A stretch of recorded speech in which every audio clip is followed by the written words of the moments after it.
Hermanos, hermanas, buenos días tengan cada uno de ustedes. Hoy en esta hermosa mañana que Dios nos regala, me toca compartir con ustedes el siguiente tema. Antes que nada, quiero presentarme.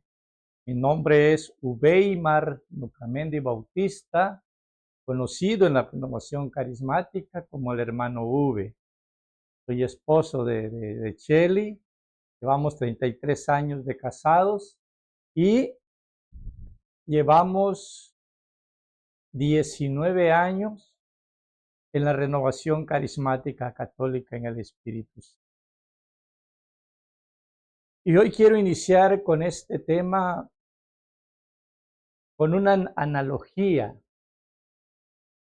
Nos dicen que el águila es una de las aves más longevas, es una de las aves que más años viven, pero que tiene una peculiaridad, que después de los 40 años de vida tiene que tomar una decisión importante, porque sus garras se le tuercen, ya no pueden pescar la presa, porque sus alas se vuelven pesadas y porque su pico se dobla y ya no pueden alimentarse de su alimento para sobrevivir. Entonces, al llegar a los 40 años, tienen que tomar una decisión importantísima en su vida. O se animan a renovarse para continuar otros 35 años más, o sencillamente mueren. Hoy tú has tomado una determinación. Hoy has tomado una determinación en tu vida y has subido a la montaña de Dios. Lo mismo que el águila. Cuando toma esa determinación, se sube a la montaña más alta, busca un hueco y ahí va a pasar un proceso de aproximadamente 150 días, aproximadamente 6 meses. Y en ese proceso de renovación empieza primeramente a darse de golpes el pico sobre la roca. Y para que el pico caiga, tiene que sangrar, tiene que sufrir, tiene que pasar ese proceso. Y ahí queda un buen tiempo. Luego el pico crece y entonces empieza con el pico a arrancarse las garras. Otro proceso doloroso. Y vuelve a esperar otro tiempo. Después de eso, cuando ya tiene el pico nuevo, las garras nuevas, entonces empieza con picos y garras a quitarse toda la pluma hasta quedar completamente desnudo y esperar nuevamente ese proceso hasta que las alas, las plumas le salgan nuevas y entonces pueda nuevamente emprender ese vuelo hermosísimo que gozan tanto, volar sobre el aire, volar en libertad. Así es entonces como nos pasa a nosotros los cristianos. Venimos con ese plumaje nuevo, con ese pico que podemos alimentarnos sanamente con el pan eucarístico de Dios. Pero después de cierto tiempo tenemos que vivir ese proceso de purificación. Por eso yo te animo a que abras tu corazón, tu mente, tu pensamiento, para que podamos vivir esta experiencia. Hoy le pido a Dios que me dé esas palabras de profeta, que desenrede mis lenguas, que me quite todo lo pensamiento humano y que surja en este pensamiento todo lo preparado, todo lo estudiado. A la vez le pido también que tú, como discípula y discípula de Jesús, que has decidido tomar este proceso de renovación, también te dé un corazón de profeta, oídos de discípulo, para que todo pueda llegar a tus oídos y bajar a tu corazón. En el nombre del Padre, del Hijo y del Espíritu Santo. Amén. Bueno, pues ya en el tema anterior, Shelley nos hablaba acerca del amor de Dios y nos decía Jeremías 31:3, con amor eterno te he amado, por eso he reservado gracias para ti. Y si Dios nos ama, tendríamos que reflexionar un poquito. Dice por ahí un filósofo llamado Sócrates que una vida no reflexionada no vale la pena vivirla. Por lo tanto, vamos a empezar desde este mismo momento a reflexionar y pudieras decirme, hermano V, si tú dices que Dios nos ama, entonces, ¿por qué hay tanta seguridad en el mundo? Si Dios nos ama, ¿por qué hay tanta angustia? ¿Por qué hay tanta tristeza en las personas? ¿Por qué existen familias desintegradas si Dios nos ama? ¿Por qué existe tanto odio en este mundo, incluso en las familias mismas? ¿Por qué? ¿Por qué existen las guerras? ¿Por qué existe tanta pobreza, hambre, injusticia social? ¿Por qué? ¿Por qué, hermano V? Si Dios nos ama. Si Dios nos ama, entonces, ¿por qué no lo experimentamos? Y entonces, la primera reacción, la primera reflexión sería que todas las cosas se descomponen y todas las cosas tenemos que llevarlo al especialista de ese artículo, de esa cosa, llevarlo. Por ejemplo, cuando se descompone un reloj, hay que llevarlo al relojero. Cuando se descompone una computadora, tenemos que llevarlo con el especialista de computación. Pero cuando nosotros andamos mal, cuando los seres humanos andan mal, entonces, ¿a dónde debemos recurrir? Esa es la gran pregunta. ¿A dónde debemos recurrir? Debemos recurrir al quien nos crió, al quien nos hizo, poco a poco desde el vientre de nuestra madre, que es Dios. Tenemos que recurrir a Él y preguntarle, ¿cuál es el problema de mi vida personal? Y entonces Dios mismo nos va a dar la respuesta por medio de la carta de San Pablo a los romanos en el capítulo 3, versículo 23. Nos va a decir, porque todos pecaron, todos están privados de la gloria de Dios. Palabra de Dios. Porque todos pecaron, todos. Entonces estamos privados de la manifestación salvífica de Dios. Por eso andamos mal como persona, como familia, como sociedad. Entonces vemos que el causante de toda la problemática es el pecado. Es lo que aqueja a toda la humanidad.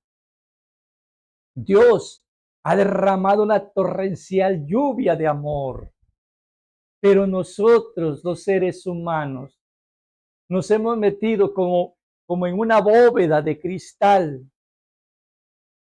Nos hemos metido como en una bóveda de cristal en donde vemos cómo algunos gozan de ese amor, pero nosotros solamente lo vemos y no podemos experimentar de ese amor. El pecado en griego significa amartía, que significa errar en el objetivo. Es decir, que no llegamos a ser lo que debemos ser.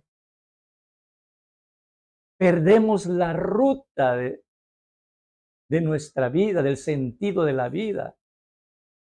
Perdemos la identidad, se nos olvida la identidad, que somos verdaderos hijos de Dios, por lo tanto, estamos llamados a ser felices. Pero perdemos esa identidad y olvidamos el rumbo y en lugar de ser felices, somos infelices, sufrimos por todo. Eso es de antigüedad, desde que en el paraíso Satanás toca a Adán, engaña a nuestros primeros padres, Adán y Eva, acusándola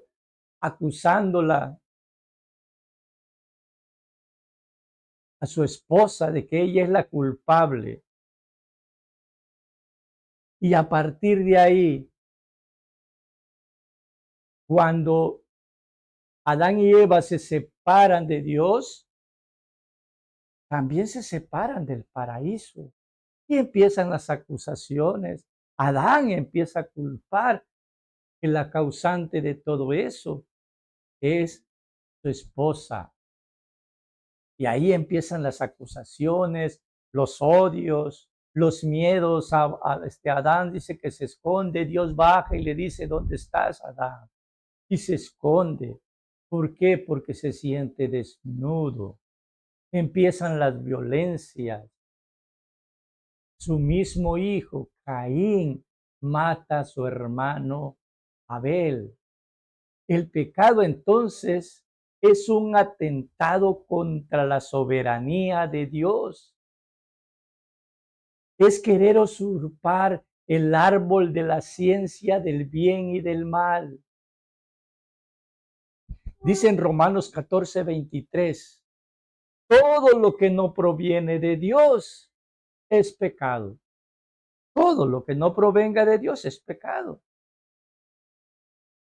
En el libro de Segunda de Samuel, los capítulos 15, 16, 17 y 18, nos narra una bellísima historia de Absalón. Y ahí nos describe maravillosamente lo que es el pecado. Ocupar el puesto de papá, Dios. Ahí Absalón, dicen esos capítulos, que si él se para a la entrada del rey, el rey David, ahí se para frente a ellos y les pregunta, ¿a qué vienen? No, venimos a un problema. Y él les dice, no lo va a poder resolver el rey. Eso solamente lo puedo resolver yo. Pero no, hombre, ven rey. Está queriendo usurpar él el lugar de Dios. Hermanos, si no confiamos en Dios, entonces depositamos nuestra confianza en ídolos humanos o ídolos prefabricados, pero pronto se decepcionan y entonces aparecen las depresiones. Y entonces viene como consecuencia, después de las depresiones, vienen las frustraciones. Y después de eso ya se pierde el sentido de la vida. Ya no vale la pena vivir. ¿Por qué no me muero? No le encuentro sentido, mi vida personal, mi trabajo, mi matrimonio.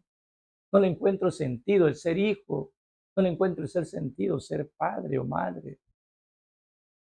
Dios nos ama tanto, querido hermano, que no quiere que perdamos la felicidad, porque a eso venimos a esta tierra, a ser felices. Porque el pecado, hermano, nos hace más daño a nosotros. El pecado le hace daño al hombre más que a Dios mismo. Por eso Dios quiere que no pequemos. Dice en Proverbios 8:36, el que me ofende hace daño a su alma. El pecado, hermano, hermana, tarde o temprano va a manifestar sus nefastas consecuencias. Fíjate que el pecado trae tres malas noticias. Primero es que te esclaviza. Primero es que te esclaviza. Juan 8:34. El que comete pecado es un esclavo. Esa reacción es, el que comete el pecado se convierte en esclavo. Y pudiera yo dejarte un ejemplo así muy sencillo sobre una jovencita que anda su mascota, anda un changuito aquí en su hombro, y mientras está chico lo baja a la hora que quiera ella, lo vuelve a subir a la hora que ella quiera, pero le empieza a alimentar desde arriba, le empieza a dar su plátano, y ese monito, ese changuito, empieza a crecer, y después, cuando la jovencita quiere bajarlo, el chango ya no permite, enreda su cola al cuello. Y por más que lo intente, no puede quitarse. Así es el pecado. Se va metiendo poquito a poquito. Y después, aunque luchemos por nuestras propias fuerzas, no podemos. Segunda parte de lo que nos lleva al pecado, segunda consecuencia del pecado, produce la muerte. Romanos 6:23. El salario del pecado es la muerte. Dice la carta de San Pablo a los romanos en el capítulo 6, versículo 23. El salario del pecado es la muerte. El mono mata, el changuito mata a la jovencita. De igual manera, en esos capítulos que vimos de Absalón, vimos cómo él se rebela con su padre, arma la guerra y al final de cuentas termina colgado de un encino. El pecado nos lleva a la muerte. Todos pecaron. No hay un solo justo. No hay un solo justo. Dice el Salmo 51, versículo 7. Mira que en la culpa nací, pecador me concibió mi madre. Lo traemos desde que nacemos. Mira que en la culpa nací, pecador me concibió mi madre. Todos venimos con ese pecado. Existen dos tipos de pecadores, los pecadores públicos y los fariseos hipócritas. No podemos salvarnos nosotros mismos, esa es una segunda mala noticia. No podemos salvarnos por nosotros mismos. El pecado es como nuestra propia sombra. En donde quiera que vayamos, ahí nos va a ir persiguiendo esa sombra del pecado. No podemos apartarnos por más que querramos. Somos incapaces por nuestra propia fuerza volver al paraíso perdido, volver a la alegría en que Dios nos hizo darlo desde el principio. Muchas veces buscamos esa felicidad, muchas veces buscamos ese paraíso perdido. Lo buscamos en caminos falsos, comunismo, el capitalismo, etcétera. Otras veces queremos depender de nosotros mismos. Yo cumplo las leyes, yo aplico mi propia justicia, yo hago mis propias obras de caridad. O a veces ponemos nuestra confianza en falsos ídolos, satanismo, magia, brujería, curanderismo, etcétera. Somos ciegos, incapaces de atinar el camino. Y ningún otro puede ayudarnos. porque igual que nosotros, también está ciego.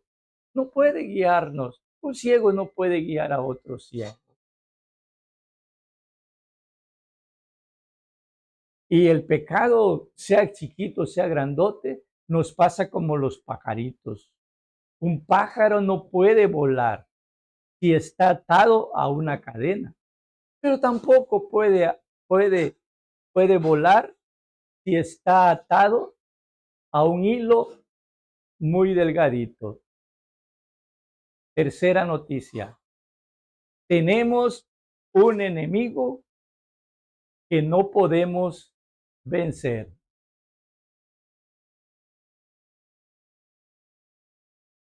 Esa mala noticia, tenemos ese enemigo que no podemos vencer. Ese enemigo se llama Satanás. Es mentiroso, es ladrón y es homicida. Puesto que engaña, nos seduce y nos roba la vida divina hasta sumirnos a la muerte. A través de sus mentiras nos hace creer que por nuestras propias fuerzas, que por nuestras propias capacidades alcanzaremos la felicidad, que alcanzaremos la seguridad y que por nuestras propias fuerzas alcanzaremos la salvación.